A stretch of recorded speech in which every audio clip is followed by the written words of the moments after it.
Hmm.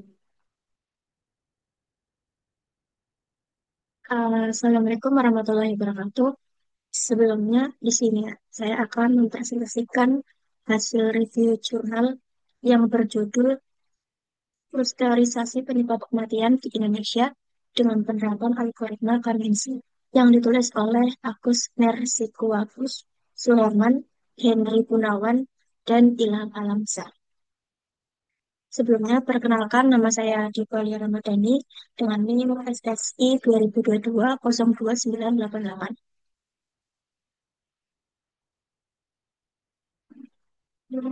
Untuk selanjutnya yaitu pendahuluan dengan latar belakang angka kematian di Indonesia tergolong tinggi. Di Indonesia sendiri itu memiliki angka kematian tinggi yang setiap tahunnya secara statis atau tingkat kematian yang tinggi. Secara definisi, angka kematian merupakan resiko antara jumlah orang meninggal per tahun dibagi dengan 1.000 orang. Bila nilainya di atas 19 berarti dianggap tinggi. Bila nilainya di antara 14 sampai 18 maka dianggap sedang. Bila nilainya di bawah 13 berarti dianggap rendah. Kasus angka kematian yang terjadi di Indonesia ini dapat dikelompokkan dalam beberapa kategori. Nah, untuk pengelompokan penyebab kematiannya sendiri itu ada kategori seperti natural disaster, dan social disaster. Eh, kematian kematian dari kategori tersebut, kematian disebabkan oleh beberapa penyebab, yaitu ada bencana alam, non alam, dan sosial. Untuk bencana alam sendiri itu merupakan aktivitas yang terjadi karena peristiwa alam yang contohnya seperti kekeringan, gempa, banjir, tsunami, tanah longsor, gunung meletus, dan lain-lain. Untuk bencana non-alam, itu merupakan bencana yang terjadi di luar peristiwa alam, seperti peperangan, pengeboman suatu wilayah, terus penebangan hutan sembarangan, dan lainnya. Yang ketiga itu ada bencana sosial. Bencana sosial itu disebabkan oleh serangkaian peristiwa yang dilakukan oleh manusia, seperti teror, terus konflik antar kelompok atau komunitas, atau kerusuhan dan kekerasan. Yang selanjutnya itu tantangan, yaitu sulitnya pemisahan dan identifikasi pola pada data besar. Eh, Pada tantangan ini, karena banyaknya data dan kemiripan karakteristik antar kasus menyulitkan proses pengelompokan data manual. Pada data manual sendiri itu dibagi menjadi dua, yaitu ada volume data besar dan sulit menemukan pola. Untuk volume data besar sendiri itu tidak tidak mudah dianalisis secara manual. Itu secara pemisahan suatu insan pada dataset yang sering menjadi hambatan ketika kita melibatkan instan yang banyak. Pada penemuan karakteristik yang serupa ini akan menjadi tantangan untuk konflik kluster terbaik. Nah, pada sulitnya menemukan pola kematian ini ditemukan solusi, yaitu menggunakan algoritma clustering atau GAMES untuk eksplorasi data yang tak berlabel atau data dalam jumlah banyak. Berdasarkan permasalahan dan tantangan yang diperoleh, metode yang digunakan adalah metode GAMES.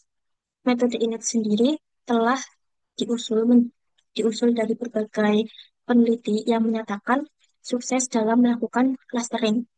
Penentuan klaster terbaik yaitu dengan bantuan elbow kurva dengan melihat titik elbow pada hasil generasi kurva dari dataset.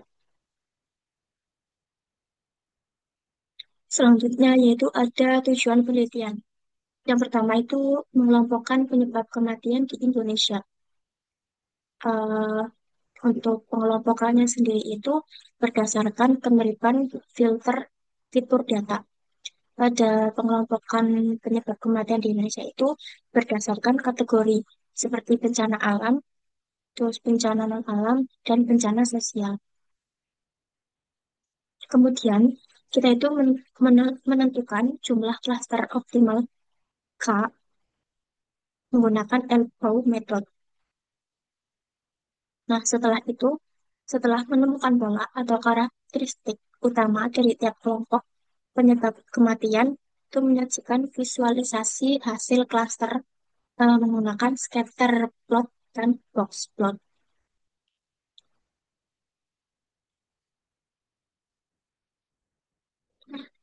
Yang kedua itu menggunakan metode Kamins clustering. Nah, untuk metode sendiri ini, Kamins Kamins itu digunakan karena eh, metode ini bisa mengelompokkan data sesuai dengan karakteristik. Nah, yang ketiga itu mengidentifikasi pola dari data kematian tahun 2000 sampai 2020 dengan 649 instansi.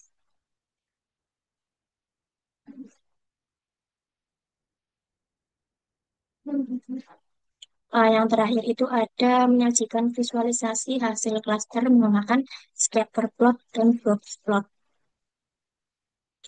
Nah, untuk scatter plot sendiri ini merupakan fungsi untuk menggambarkan sebaran data dalam bentuk koordinat kartesian dan menunjukkan kedekatan antara data yang merupakan hubungan karakteristik yang serupa.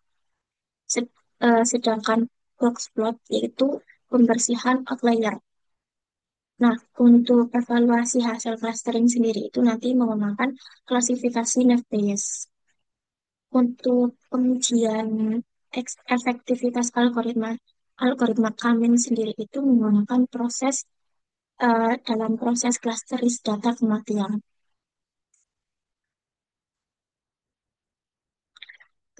Selanjutnya untuk dataset.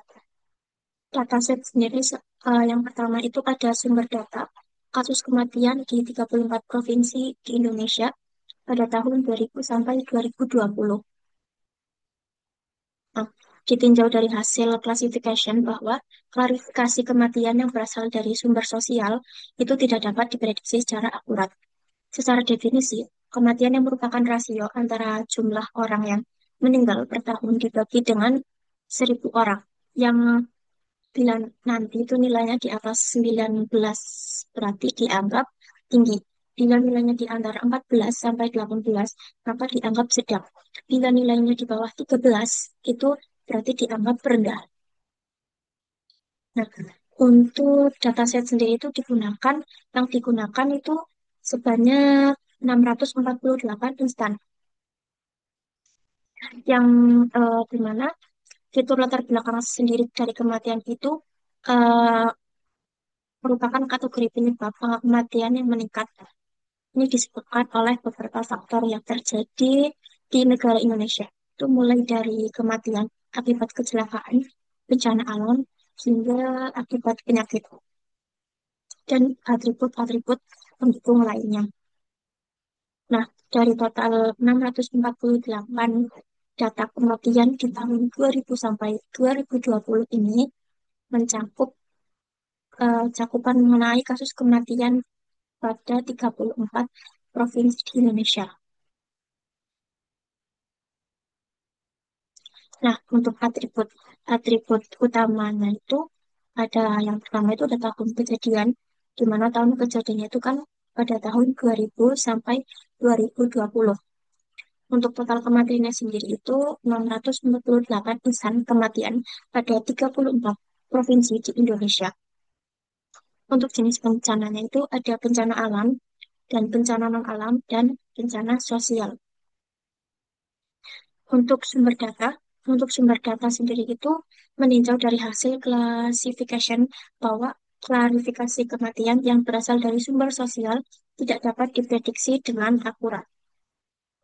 Untuk penyebab kematiannya sendiri, angka kematian yang meningkat itu disebabkan oleh berbagai faktor yang terjadi di negara Indonesia, mulai dari kematian akibat kecelakaan, bencana alam, hingga hingga penyakit.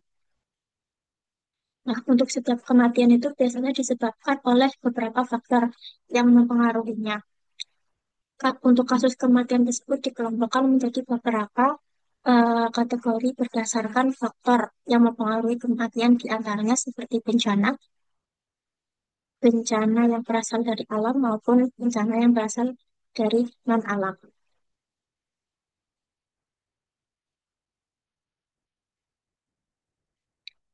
Nah, untuk data processing-nya sendiri dilakukan, yang pertama itu ada pembersihan outlier atau menggunakan block spot dan transformasi data kategorial. Itu nanti fungsi transformasi data discrete itu diubah menjadi data numerik. Yang selanjutnya itu ada penghapusan missing value. Selanjutnya ada metodologi penelitian. Untuk metode yang saya gunakan yaitu metode kuantitatif atau pengumpulan data kematian dari berbagai sumber. Nah, pada penelitian kali ini itu digunakan metode kuantitatif dengan mengumpulkan sumber kasus tentang penyebab kematian di Indonesia dari berbagai sumber. Metode di eh, ini tuh memiliki tahapan-tahapan untuk menyelesaikan proses seperti pengumpulan data penyebab kematian, terus mengolah kasus data penyebab kematian, dan memproses klasifikasi penyebab kematian. Nah, untuk analisis kuantitatif itu merupakan proses yang dikerjakan dengan bantuan penggunaan ilmu matematika dan statistika. Analisis kuantitatif itu memiliki dua pendekatan, yaitu descriptive analysis dan inter interferential analysis.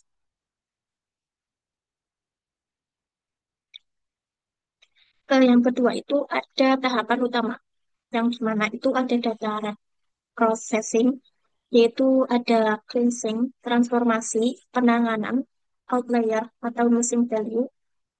Selanjutnya ada data modeling, yaitu clustering dengan K-means. Terus visualisasi hasil menggunakan scatter plot dan analisis cluster. Untuk tahapan processing sendiri itu kan ada processing, modeling, dan visualisasi.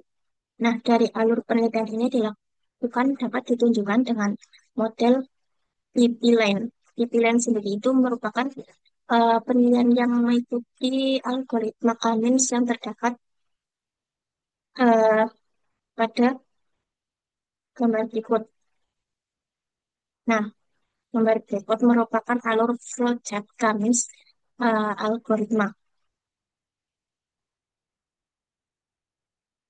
Di mana itu dalam flowchart itu dimulai dari start, terus dilanjut dengan banyaknya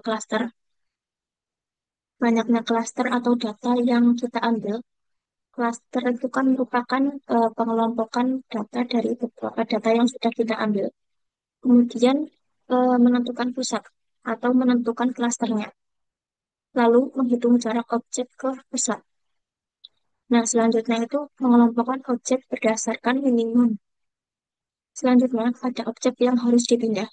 Jika ada objek yang harus dipindah, maka kita mengulang lagi langkah mulai dari menentukan pusat klaster atau menentukan banyaknya klaster K.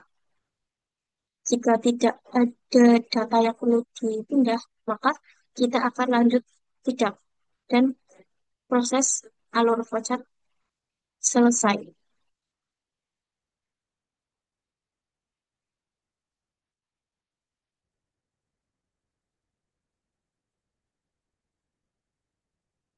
Untuk selanjutnya yaitu data reprocessing, di mana yang pertama itu ada cleansing, yaitu menghapus data yang tidak valid, menangani missing value.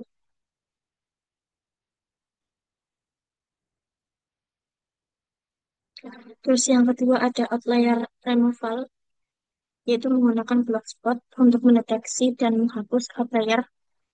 Yang ketiga ada transformasi data discrete yang nantinya itu diubah menjadi data numerik agar dapat diproses oleh algoritma Cummings.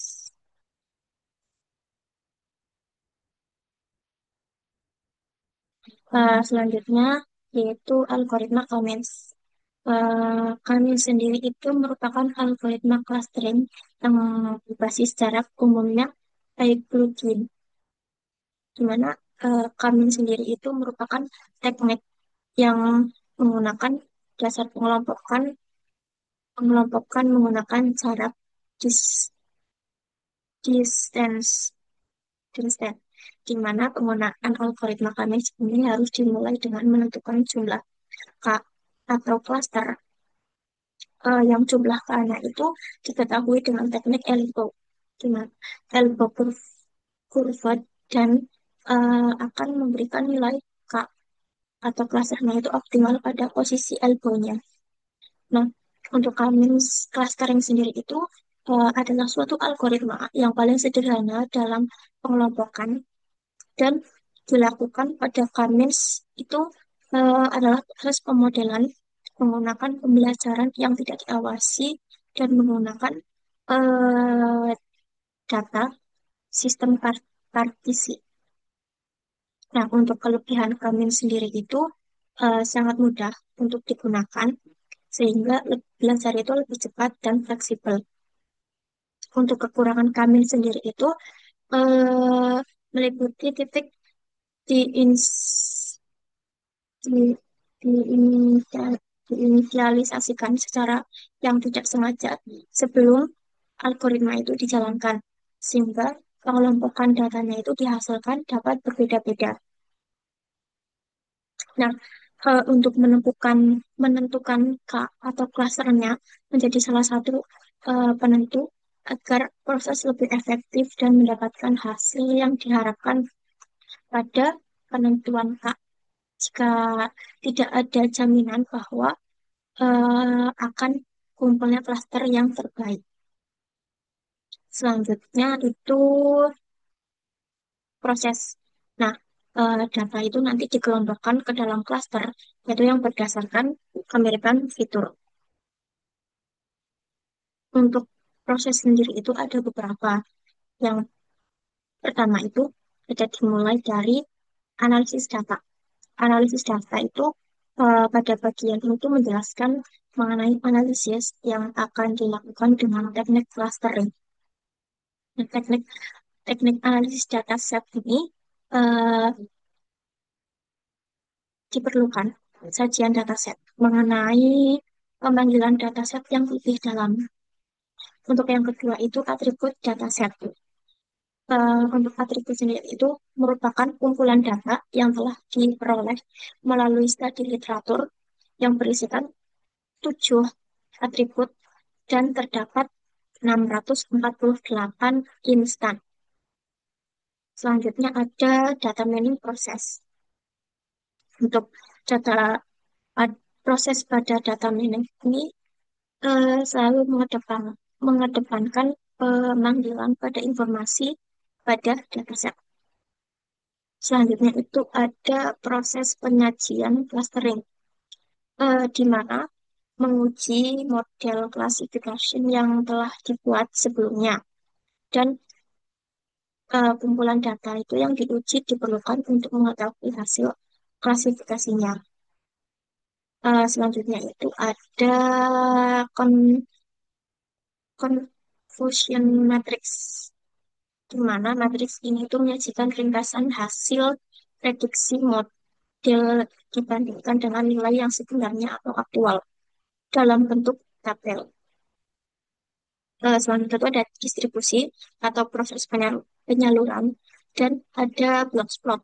Box plot itu bisa disebut diagram kotak atau represent visual dari penyebaran dan tendensi sentral dalam statistik.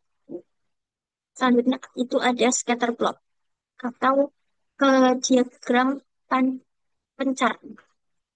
Diagram ini digunakan untuk menampilkan hubungan antara dua variabel numerik dalam bentuk titik-titik untuk pada bilangan koordinat Kartesian. Selanjutnya itu ada penentuan jumlah klaster atau K.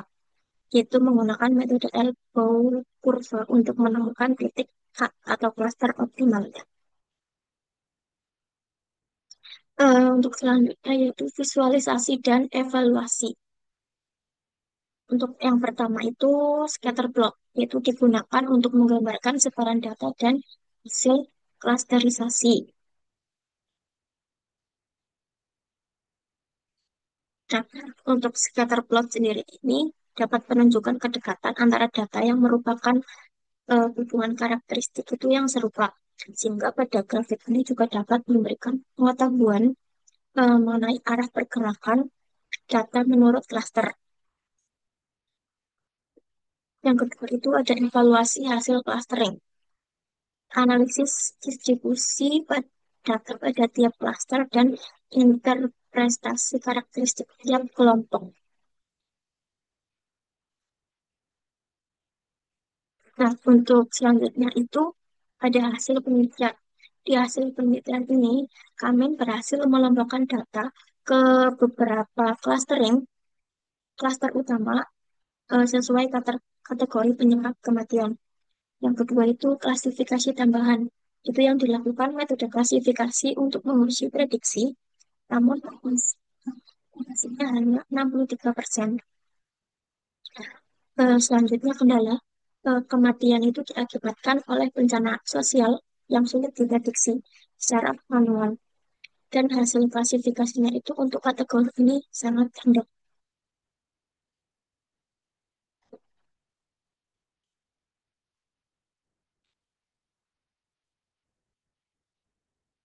Nah, selanjutnya itu ada dari hasil penelitian itu ada atribut dataset. Atau data tabel satu yaitu atribut dataset di mana eh,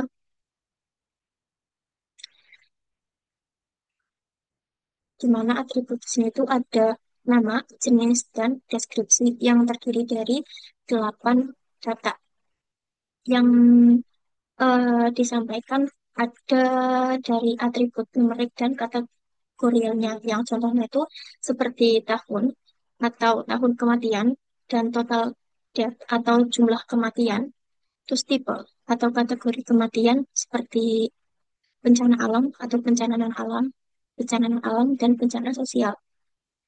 Yang hanya itu di bawah kualitas dan variasi atribut yang sangat mempengaruhi hasil klasternya.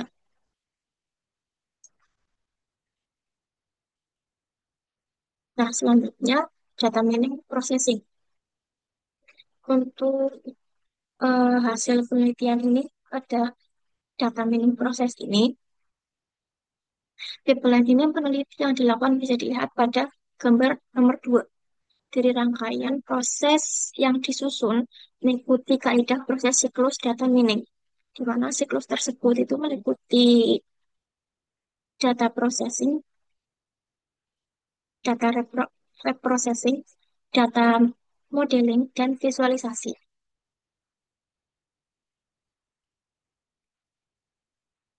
Selanjutnya ada proses pengujian clustering, di mana untuk mengetahui hasil pengujian clustering, widget visualisasi aplikasi orang diperlukan seperti pada gambar di eh, berikut.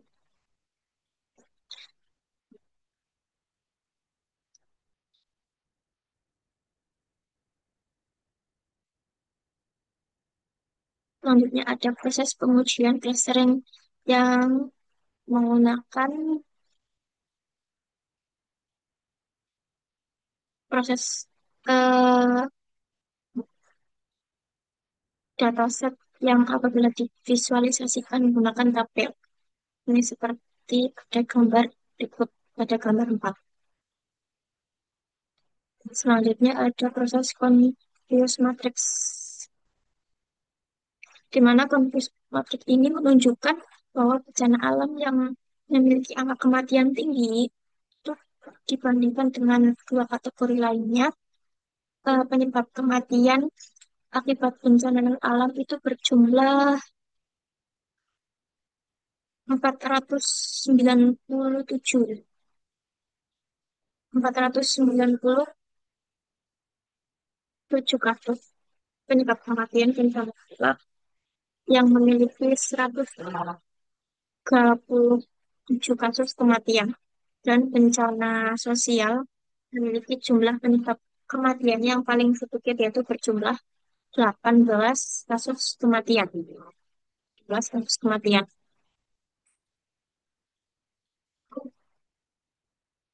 Nah, untuk Confuse Matrix ini bencana alam non alam yaitu 497 terdeteksi benar, 97 terdeteksi benar, dan bencana non alam yang bencana alam yaitu 137 benar, dan bencana sosial 18 itu tidak dapat diklasifikasikan atau nol.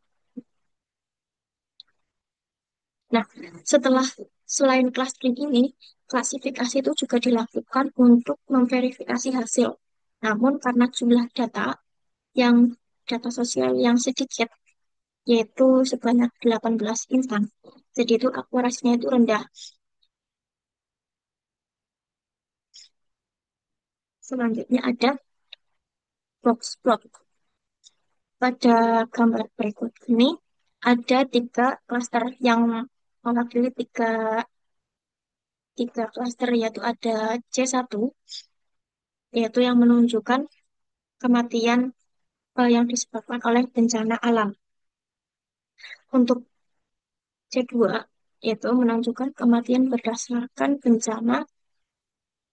eh, bencana alam, bencana non alam, dan penyakit.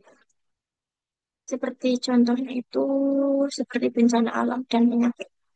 Yang ketiga itu ada bencana sosial atau ketiganya itu kematian yang disebabkan oleh bencana sosial.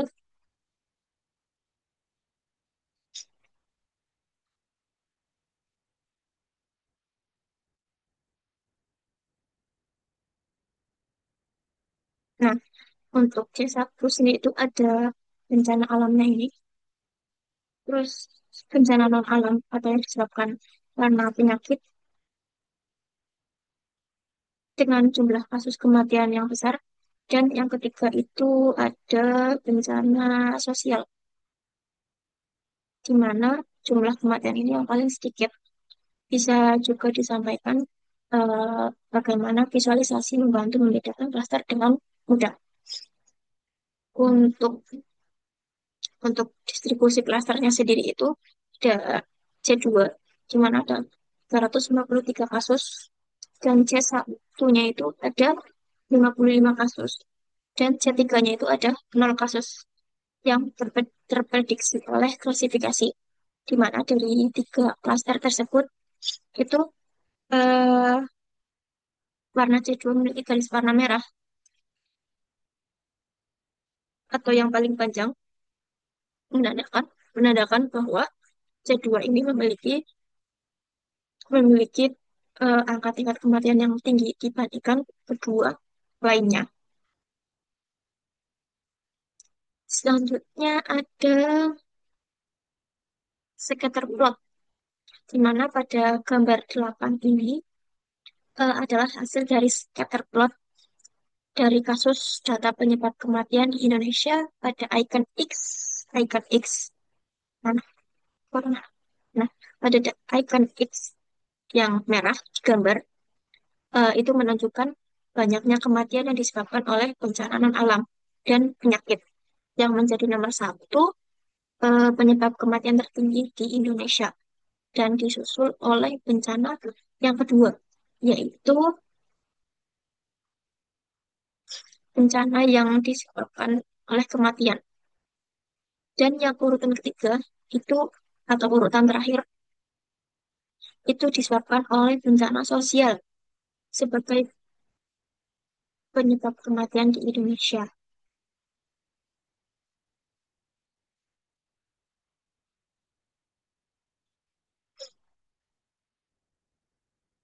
Nah, pada gambar 9 ini adalah hasil dari scatter plot dari klaster satu yang tertinggi bencana non alam dan penyakit yang memiliki angka kematian paling tinggi dari sejak tahun 2000 sampai 2020. Sedangkan pada klaster bencana alam menjadi penyebab kematian tingkat dua. Mana? Tingkat dua atau sedang. Dan yang terakhir itu pada tingkat klaster 3 atau rendah. Itu bencana sosial yang berada paling rendah dalam kasus kematian di Indonesia. Selanjutnya, gambar 10 yaitu merupakan hasil dari scatter plot dari jumlah kematian terbanyak yang digrupkan atau menjadi kelompokkan menjadi 3 kelompok, yang dimana ada bencana alam, penyakit, bencana non alam, dan bencana sosial. Dan dilihat dari data yang ditampilkan, bencana alam menjadi eh, penyebab kematian tertinggi sebesar 129.171. Dan angka kematian kasus kematian pada bencana tsunami di daerah yang terjadi pada tahun 2004. Sedangkan eh, tingkat yang paling rendah berada pada non alam dan penyakit sebanyak 121.956. Ini yang ini. Nah, yang ini. Eh,